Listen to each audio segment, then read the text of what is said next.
This podcast is a member of the New York City Podcast Network at nycpodcastnetwork.com.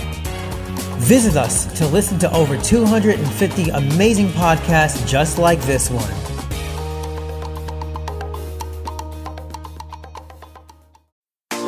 Japanese street style is some of the cutest and trendiest clothing in the world. Introducing Cherry Goddess Women's Clothing and Accessories, the hottest original and cute clothing company. We offer tops, clothes, accessories, shoes, dresses and skirts, and comfortable homeware that we guarantee you will love. Cherry Goddess Women's Clothing, super cute Japanese style clothing.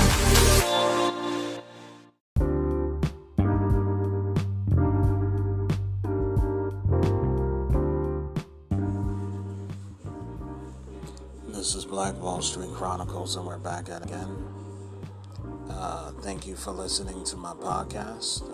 I'm sorry it's been a while since I've did a podcast. I'm not really in a situation where I can do constant recording because we're still in quarantine in the city of New York. But thank you for your patience and still listening. So, I want to talk about the George Floyd protest, being that it seems that George Floyd's family has got a form of settlement money. And how this protest is basically responsible for starting the largest, George Floyd killing is responsible for starting the largest protest in human history.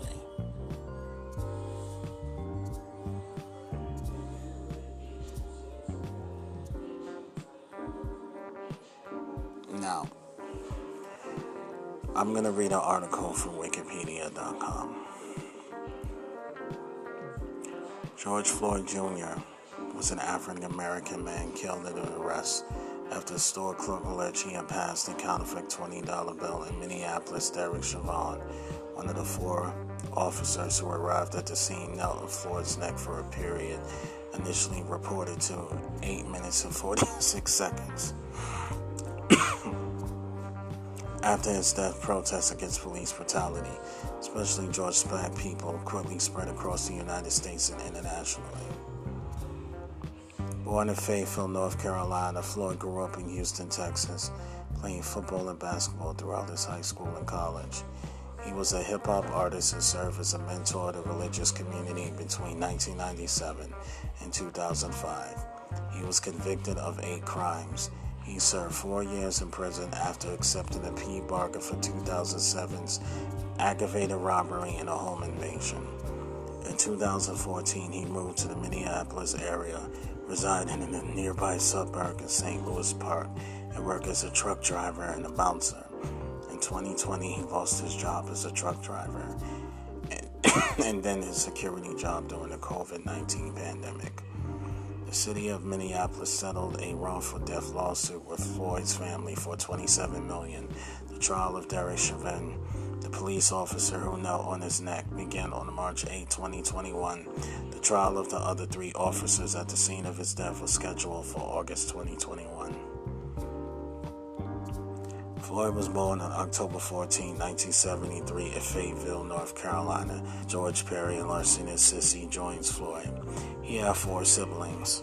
When he was 2, after Floyd's parents separated, his mother moved into the children of CUNY's home public housing, known as Bricks, in the Houston Sterling, an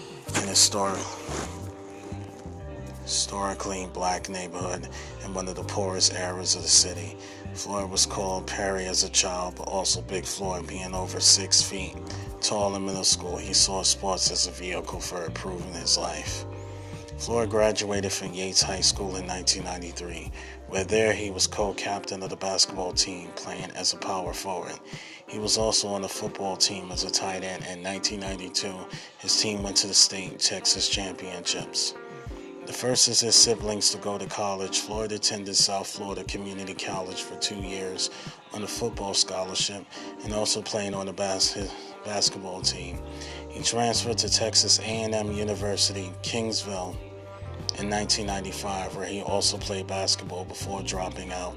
And as tall as he was 6 feet 6 inches, though by the time of his autopsy he was 6 feet 4 inches. tall and weighed 223 pounds. I don't understand how he's shortened 2 inches. Makes no sense. Floyd to Houston for college in Kingsville, Texas in 1995 and became an automotive customizer and played club basketball. Beginning in 1994, he performed as a rapper using the stage name Big Floyd in hip-hop group Screwed Up Click. The New York Times described his deep voice rhymes as purposeful, delivered in a slow-motion clip about chopping blades, driving cars with oversized rim, and a thorough pride. The second rap group he was involved in the Presidential Players, and he worked on their album Block Party release in 2000. Between 1997 and 2005, Floyd served 8 jail terms on various minor charges, including drug possession, theft, and trespass. In 2007, Floyd faced charges for aggravated robbery with a deadly weapon. According to investigators, Floyd had entered an apartment by impersonating a department worker and barging in, and he pointed a pistol at a woman. Floyd was arrested 3 months later during a traffic stop, and victims of robbery identified him for a photo array. In 2009, he was sentenced to 5 years in prison as part of a plea deal and was paroled in January 2013. After Floyd's release, he became more involved with Resurrection Houston, a Christian church and ministry, where he mentored young men and posted anti-violence videos to social media.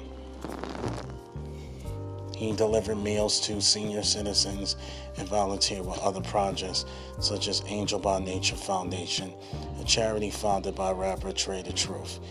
Later, he became involved in a ministry that brought him men from the Third Ward, Minnesota, in a church work program, drug rehabilitation, and job placement services. In 2014, Floyd moved to Minneapolis to help rebuild his life and find work. Soon after his arrival, he created a 90-day rehabilitation program at the Turning Point program in North Minneapolis. Floyd expressed the need for a job and took up security work at Harbor Light Center, a Salvation Army homeless shelter. He lost his job in Harbor Light and took up several jobs. Floyd hoped to earn a commercial driver's license to operate drugs. He passed the required drug tests, and administrators of the program felt his criminal past did not pose a problem.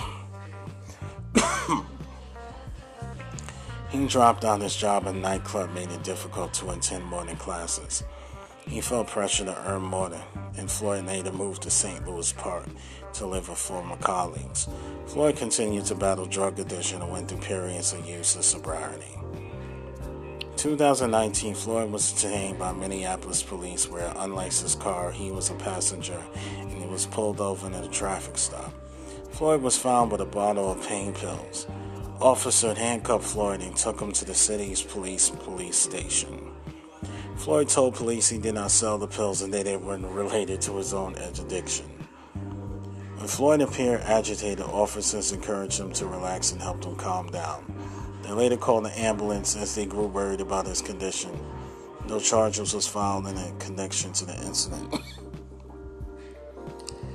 In 2009, George Floyd worked security at El Nuevo Rodeo Club, where police officer Derek Chula also worked as on-duty as a security guard. 2020, Floyd was working part-time as a security guard at a Conga Latin Bistro Club and began another job as a delivery driver. Floyd lost his delivery driver job in January after being cited for driving without a valid commercial license and for being involved in a minor crash. He looked for another job when the COVID pandemic hit Minnesota, and his financial situation worsened when the club closed in mid-March due to pandemic rules. In April of that year, Floyd contracted COVID-19 himself but recovered a few weeks later. On May 25, 2020, Floyd was arrested after allegedly passing a counterfeit 20 bill at a grocery store in Powham Park neighborhood in Minneapolis. He died after Derek Chauvin, a white police officer, pressed his knee to Floyd's neck in over 8 minutes. During the arrest, Floyd was handcuffed face down in the street, while 2 other officers restrained Floyd, and the 4th prevented onlookers from intervening. During the final 2 minutes, Floyd was motionless and had no pulse. Through the officers' call for medical assistance, they took no action to treat him. Chavon kept his knee on Floyd's neck as an emergency medical technicians arrived. During the medical examiner's final finding issued June 1st, found that Floyd's heart stopped while he was being restrained, and his death was a homicidal caused by pulmonary arrest, complicated law enforcement subdual, restraint, and neck complexion. Fentanyl intoxication and recent methamphetamine use may have increased the likelihood of death. Other significance were atherosclerotic heart disease and hypertensive heart disease. The report states on April 3rd, Floyd had tested positive for SARS-CoV-2, the virus that causes COVID-19, but it does not list it as a fatal or other significant condition. Floyd family commissions a second autopsy carried out by Michael Baden, a pathologist and former New York City chief medical examiner, who had previous autopsies Eric Garner and by Elisa Wilson, director of autopsy and forensic services at the University of Michigan Medical School. For the evidence available to them, which did not include a toxicology report on specified body samples, Baden and Wilson announced on June 1st their finding that Floyd's death was a homicide caused by asphyxia due to neck and back compression. Also, Floyd had no underlying medical problem that contributed to his death. Biden said that neck compression affected his blood flow to the brain, and being able to speak does not mean that someone's able to breathe. On March 12, 2021, the Minneapolis City Council approved a settlement of $27 million to the Floyd family following a lawsuit. After Floyd's death, protests was held globally against the use of executive force by police officers against black suspects and lacks police accountability. Protests began on Minneapolis the day after his death and developed in cities throughout all 50 U.S. states and internationally. Several memorial services were held. On June 4, 2020, the memorial services for Floyd took place in Minneapolis with Al Sharpton delivering the eulogy. Services were planned in North Carolina with a public viewing and private service on June 6 in Houston, on June 8th and June 9th. Floyd was buried next to his mother in Pearland, Texas. College and universities which had created scholarships in Floyd's name, including North Central University, which hosted a memorial service for Floyd, Alabama State Oakwood University and Missouri State University, Southeast Missouri State, Ohio University, Buffalo State College, Copper Mountain College, and others. Amid nationwide protests over Floyd's killing, Netflix CEO Reese Hastings and his wife Patty Cullen made a $120 million donation to split equally among the Morehouse College, Spelman College, and the United Negro College Fund. The donation was the largest ever made to historically black colleges and universities. Street artists created murals honoring George Floyd. Depictions including Floyd as a ghost in Minneapolis, as an angel in Houston, and as a saint weeping blood in Naples. A mural on the International Wall of Belfast commissioned by Festival of the People and Visit West Belfast featured a large portion of Floyd above the tableau, showing Chavon kneeling on Floyd's neck while the three other officers turn their backs. Each covers his eyes, ears, and mouth in the manner of the three wise monkeys. One Houston mural on the side of Scott Food Mart in the Third Ward, while the others on the property of the Breakfast Club and Restaurant in Midtown. The GoFundMe account to Floyd's funeral costs and benefit his family broke the site records by numbers of individual donations. By June 6, murals have been created in many cities, including Manchester, Dallas, Miami, Los Angeles, Nairobi, Oakland, Stormbridge, Brevard, Berlin, Pensacola, and La Mesa. The mural in Manchester was defaced with graffiti. Manchester police investigated the incident. A bill proposed by U.S. Representative Sheila Jackson Lee, the George Floyd Law Enforcement Trust and Integrity Act, was designed to reduce police brutality and establish national policing standards and accreditations. The length of the time that Chauvin was initially believed to have his knee on Floyd's neck, 8 minutes 46 seconds, was mildly commemorated as a moment of silence to honor Floyd. Floyd's death was featured prominently in The Economist, with the magazine running an obituary, multiple articles, and numerous red letters, ultimately making a legacy of his death. June 13 cover story. It wrote that his legacy, the rich promise of social reform.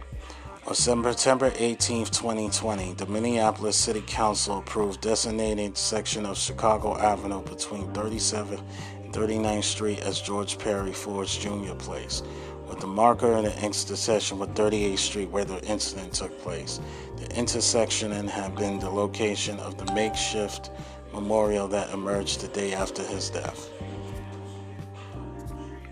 On October 6, Amnesty International developed a letter with 1 million signatures from around the world to the U.S. Attorney General William Barr to demand justice for George Floyd.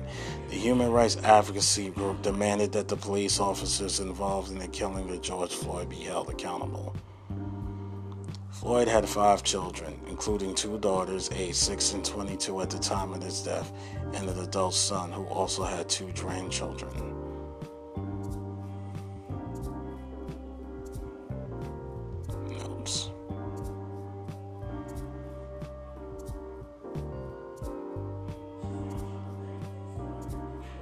Let's see. Okay, that's the end of the article. Now I'm going to give my thoughts. Now, thing about George, right? The George Floyd situation is that, the hashtag Black Lives Matter movement has raised over $90 million, and many members of our community is complaining that their money is not being circulated with the people. You have Tamir Rice's mother. Tamir Rice is the black man who died in Cleveland, Ohio. I think the black teenager.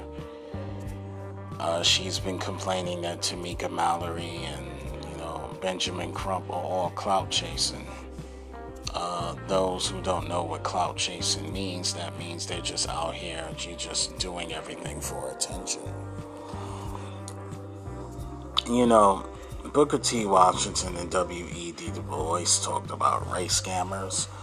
How about race scammers are interested in keeping black people in victimhood, so they actually stay where they at, because if the African American is able to get themselves out of the bad situation it is, and we become a successful community, these so-called race scammers is not going to have a job.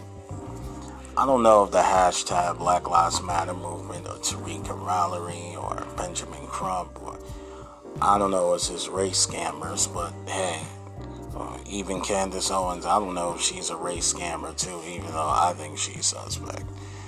But I will say that if you keep getting attention from these liberals and these conservatives, if you keep getting, and you're not able to circulate the money with the people, then the people is going to side on you. And yeah, that's basically it for this short podcast episode. I give it my opinion. Listen to my future podcast episodes on the future. You can go to my Instagram, akage840. If you go to my Instagram or akage840, you will find my bios. My bios will have my Facebook, my Twitter, and my Twitch account, because I love to play video games as a hobby on the side, and sometimes I stream them. Yeah, and if you're not able to afford to listen to my podcast on Apple or Spotify, you can listen to my podcast for free on nycpodcast.com. Oh, and if you want to make a donation to my podcast, you can go to my Anchor account. You can either donate 99 cents, you can donate $5, or you can donate $10. Whatever you decide to donate is much appreciated. Thank you very much, and I want you to enjoy your night. This is Black Wall Street Chronicles, and Jeffrey Frazier is signing off.